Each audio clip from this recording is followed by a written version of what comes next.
جنات اور انسانوں کی کہانی صدیوں پرانی ہے اور یہ قرآن و حدیث میں بھی ذکر کی گئی ہے۔ یہ کہانی ہمیں اللہ کی قدرت، تخلیق اور ہدایت کے کئی اہم پہلوؤں کی جانب اشارہ کرتی ہے۔ تخلیق کی ابتدا۔ اللہ تعالیٰ نے انسان کو مٹی سے پیدا کیا اور جنات کو آگ سے۔ قرآن پاک میں سورۃ الرحمن میں فرمایا گیا، اور جنات کو آگ کے شعلے سے پیدا کیا۔ انسانوں اور جنات دونوں کو اللہ نے عبادت کے لیے پیدا کیا، جیسا کہ فرمایا گیا، میں نے جنات اور انسانوں کو صرف اپنی عبادت کے لیے پیدا کیا۔ ابلیس کی نافرمانی۔ جنات میں سب سے پہلا واقعہ ابلیس کا ہے، جو کہ جنات میں سے تھا اور اللہ کی عبادت گزار مخلوق تھا۔ لیکن جب اللہ نے آدم علیہ السلام کو پیدا کر کے فرشتوں کو سجدہ کرنے کا حکم دیا تو ابلیس نے تکبر کیا اور انکار کر دیا۔ اس کی نافرمانی کی وجہ سے وہ شیطان کہلایا اور اللہ کی رحمت سے دور ہو گیا۔ جنات اور انسانوں کے تعلقات۔ جنات اور انسانوں کے درمیان ایک اندیکھے پردے کا ذکر ہے۔ جنات میں بھی مسلمان اور کافر ہیں۔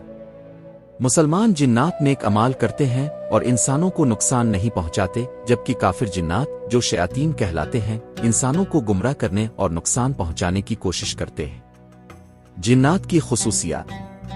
ایک ان دیکھی مخلوق۔ جنات کو عام آنکھوں سے نہیں دیکھا جا سکتا، لیکن وہ انسانوں کو دیکھ سکتے ہیں۔ 2 تبدیلی کی صلاحیت۔ جنات مختلف شکلیں اختیار کر سکتے ہیں۔ 3 تیزی اور طاقت۔ جنات میں غیر معمولی طاقت اور تیز رفتاری ہے۔ قرآن میں حضرت سلیمان علیہ السلام کے واقعے میں ایک جن نے تخت کو پلک جھپکتے میں حاضر کرنے کی پیشکش کی تھی۔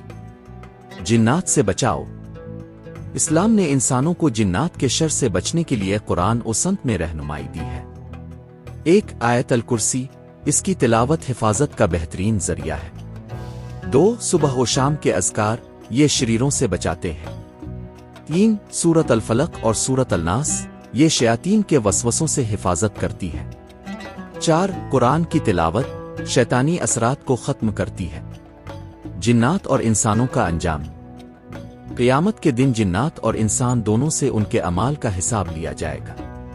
جو جنات اور انسان نیک ہوں گے وہ جنت میں جائیں گے، اور جو کفر اور شرارت کریں گے انہیں جہنم کا سامنا کرنا ہوگا۔ یہ کہانی ہمیں یاد دلاتی ہے کہ انسان اور جنات دونوں اللہ کی مخلوق ہیں اور ان کا مقصد صرف اللہ کی عبادت ہے۔